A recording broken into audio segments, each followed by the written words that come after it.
What's up, everyone? Back for another vlog and a long time no see. So it's been quite a while since I posted any content on the channel. I believe the last video that I posted on the channel was the day before Thanksgiving of last year. So that was about 5.5 months ago. And I believe a channel update video is long overdue. So here we are now. I'm not going to beat around the bush. I'm going to get right into it. So here we go. Unfortunately, the channel will continue on its indefinite hiatus, and that is because on Monday, May 10th of 2021, I will be undergoing open heart surgery to replace my aortic valve. Now, that might come as a shock to a lot of you out there, especially if you have just started following the channel in the last year, because I have not talked about my congenital heart defect too often on the channel. I've mentioned it a few times in prior vlogs, but that was well over a year ago. So if you're a new subscriber, a new viewer, yeah, I was born with a heart condition and I need to fix it. So here we are. Now, I'm going to go into some details about the surgery, about the timeline, about recovery, about what it means for the channel. So if you don't want to, get into the details, you can fast forward and get right to what it means for the channel and whatnot. But I want to talk a little bit about it so you guys kind of know what I'm going through and, how the recovery is going to go and ultimately what it means for the channel. So, let's start with my heart defect and, how it's been in my entire life. So I was born, as I said, with a congenital heart defect. It is called a bicuspid aortic valve. What that means is my aortic valve has 2 leaflets while a normal aortic valve has 3. Typically, what that means for the individual with a bicuspid aortic valve is at some point in the future, you're going to need to get it replaced. I think it's like 80% of the people born with it eventually need to have it replaced. And ever since I was born, every single year, I go for a couple different tests to keep an eye on it. And it was a couple years ago that my cardiologist more or less told me, you're close to needing it replaced. He said, I can't tell you if it's going to be 1 year. I can't tell you if it's going to be 2 years. I can't tell you if it's going to be 5 years. But within the next 5 years, he said, it's most likely going to need to be replaced. And that was in February of 2019.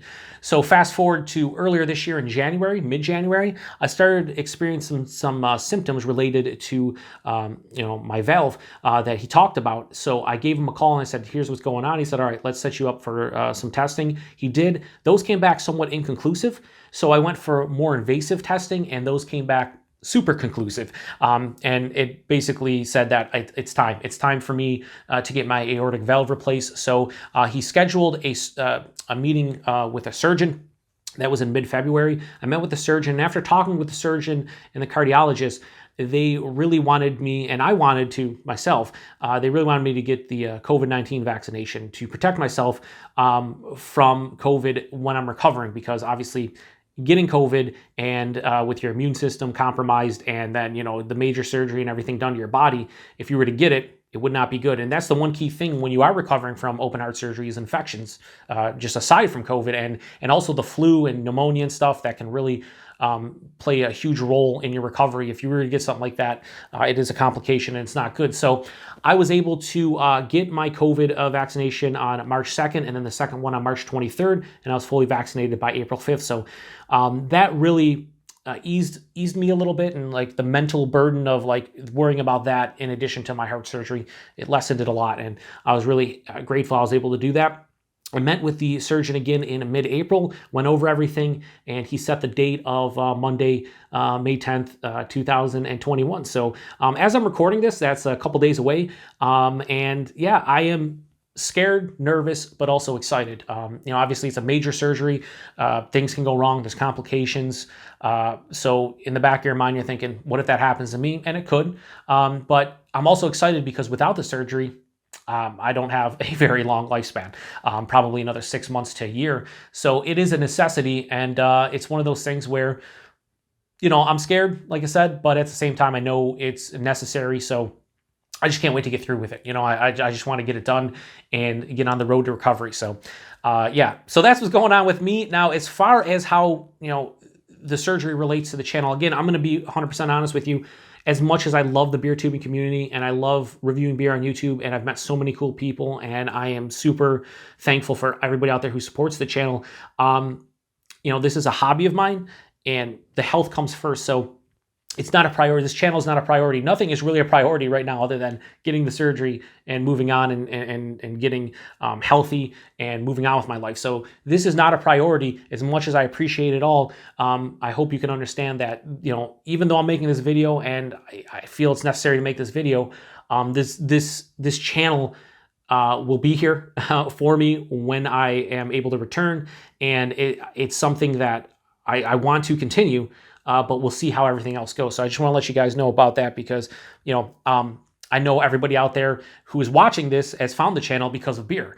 So my personal life, you may not care about, just like, you know, review the beer. But I also want to let you know that, you know, I am a human being and I'm, you know, caring about my health first. So how all this relates to the channel is my choice of valve is going to play a huge role in the future of this channel because there's two different aortic valve replacements you can get. You can get a biological valve, which is a cow or a pig's valve, or you can get a mechanical valve, which is prosthetic valve.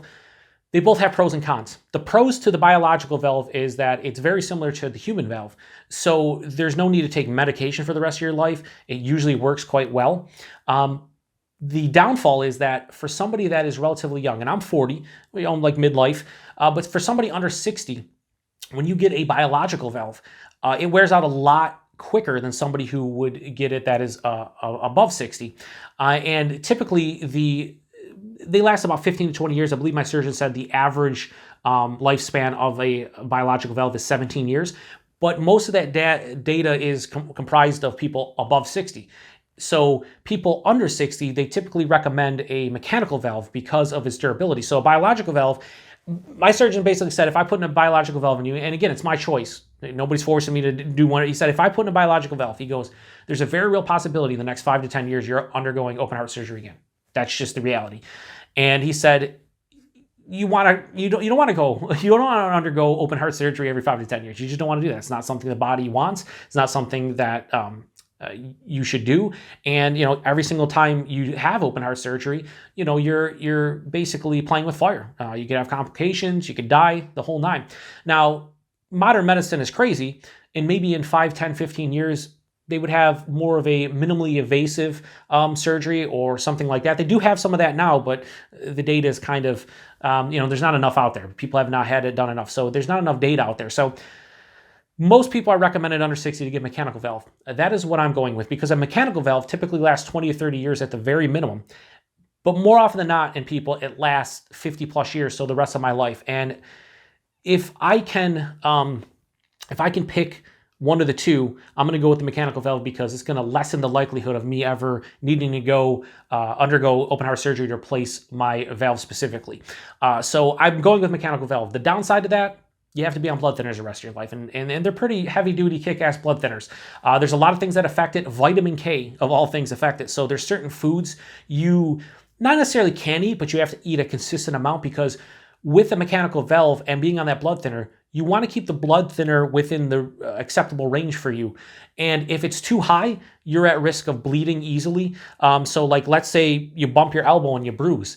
For a normal person, whatever, you're going to have a little bruise, whatever. For somebody on blood thinner, it could be a huge deal. You have no idea.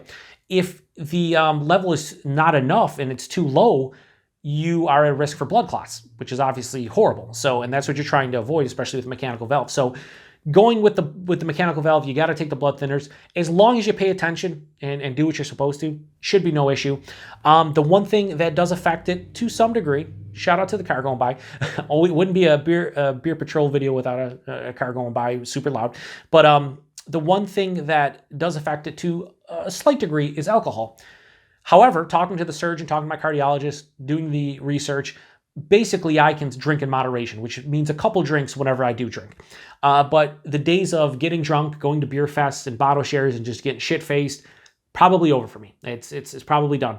That doesn't mean I'm not going to go to beer fests or bottle shares. No, I'm going to be that guy that drinks 2 or 3 beers and then messes with everyone else because that's what you got to do, right? But yeah, it's one of those things where whatever. The fact that I'm even able to drink alcohol after the fact will be fantastic if I can. And in the ultimate event that I am not, let's say I just can't, then so be it. It happens, right? But as far as I know, is assuming everything is successful and I make sure the levels are consistent stuff, I can still drink in moderation. So therefore, I do plan, assuming everything is successful and everything goes as planned, I am going to continue the channel. Now, typically, I will post 7 to 10 reviews per week. That might be knocked down to like 5 to 7, maybe 3 to 5. At the very least, I would like to post a review every single day throughout the week, so Monday through Friday. So that's going to be kind of my goal, at least 5 reviews a week. So a couple, 2 or 3 drinking sessions per week, not bad. And again, a lot of times I don't even drink all of the beers that I review. I don't drain pour them all. There's some I drain pour and some I just don't finish, but some I split with my dad or pre-COVID with friends and family and stuff. So if you ever see me, drink 2 or 3 beers in a sitting, a lot of times I don't drink all those beers. I'll drink typically half of them. So again, as far as the channel is concerned, the blood thinners and having the mechanical valve shouldn't play a huge role in the channel. Now, I can't sit here and give you a time frame on when I'm going to resume the channel. Typically for this surgery, you're looking at 3 months full recovery, and that means your sternum and your wound and everything is healed and inside you as well. I believe they said after about 4 to 6 weeks I should feel a lot better, but it's the actual physical, the sternum, because it's kind of gross. So if you don't want to listen to this, you can just fast forward. But they cut you down the middle of your sternum, and then they break the sternum to get into so they can see the heart and everything, and then they have to wire it back up. That is the thing that takes the longest to heal. Now, my dad underwent open heart surgery about 11 years ago, and he had a coronary bypass. And he was older. I believe he was in his late 50s at that time, and it took him longer. It took him about 6 months, 6 to 8 months to recover. He had a couple complications and whatnot. So, there's no really guaranteed time frame on when you're going to be recovered. A lot of things play a role if you suffer any complications, things of that nature. But I will tell you this, my goal, and again, it's a goal. I don't know if I'll reach it, but it is a goal that I'll be working towards. I want to bring back the channel and resume the content and whatnot before the end of summer. So we're saying before the end of September. That is the goal. We'll see if it happens, but that's something I'm going to try to make possible if I can. But yeah, like I said, the channel, I love it. The support from everybody out there has been just insane to me. I have not posted any content, like I said, in almost 6 months, and so many people have contacted me on YouTube, have contacted me on Instagram, on Untappd, and have just said, hey, missed the channel. I hope you're doing well. I've posted a couple updates on the community page here on my channel, and talked about some health issues I'm going through and whatnot. And I've had a lot of people just contact me and wishing me well and stuff, and that's just amazing to me. It's funny because as I am recording this, I think I'm at like 1,975 subscribers, so I'm 25 subscribers from 2,000.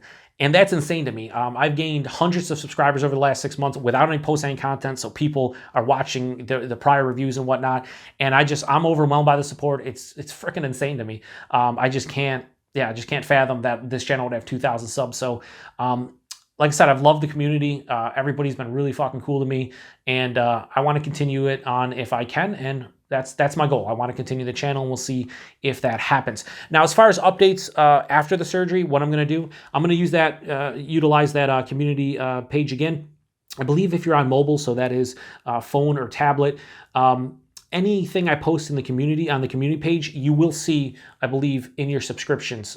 It should show up. If you're on PC, though, I believe you have to go to my channel and then click on the community link, and it'll show up there. I'm going to try to get an update out as quick as possible, so within a day or two after the surgery, whenever I can use my phone and I'm capable and aware and whatnot, lucid, so to speak, I'm going to post something. It could be 1 sentence, 2 sentences, a paragraph, whatever. I'll let you guys know how everything went, and yeah, we're gonna hopefully get an update out as quickly as possible. What else? Yeah, another vlog like this. I want to keep you guys abreast of the situation going forward. So I'm hoping to do another vlog like this, maybe in a month, maybe in 6 weeks, let you guys know how everything's going. That is my plan. Try to post a couple different videos if I can over the next couple months to kind of let you guys know, what's going on with me and how everything's progressing. So that is the plan, at least in my mind right now.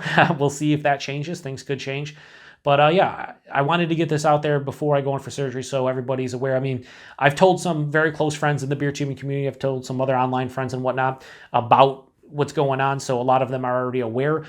This update is for those of you who have missed the content and just don't know what's going on.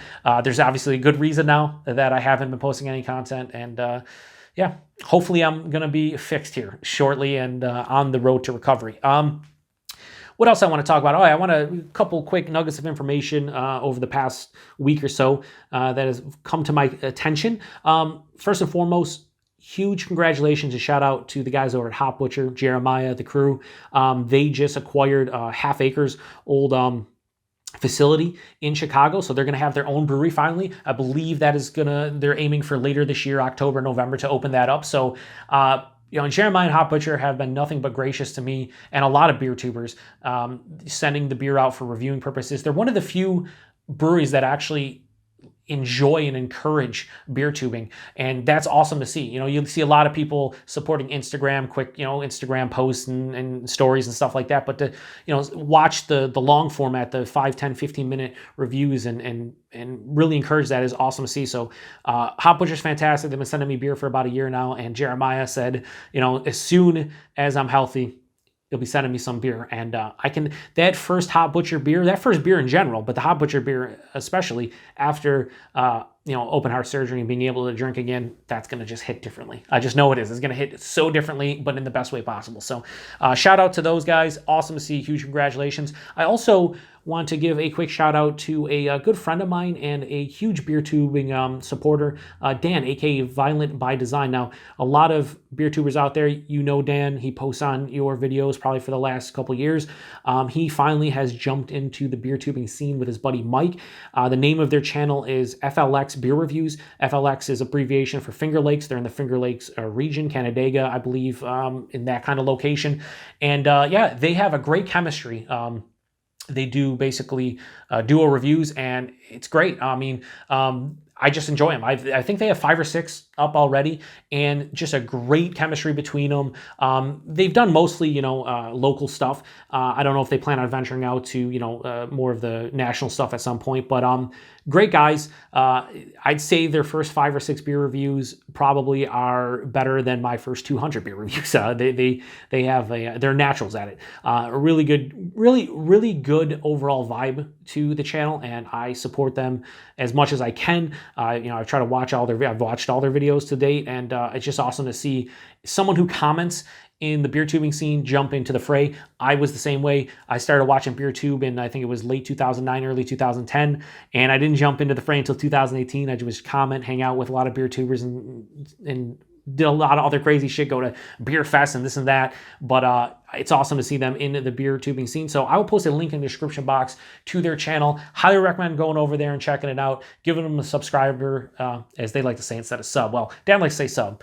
Mike says subscriber, but either way, give them a sub if you like what you see, and I think you will. So shout out to those guys, and I hope nothing but continued success for them. They need to, they're gonna rise quickly, I think. So I think that is it. Is there anything else I'm missing? I don't think so. I think this is a long vlog, and I knew it would be, and hopefully you watched to the end.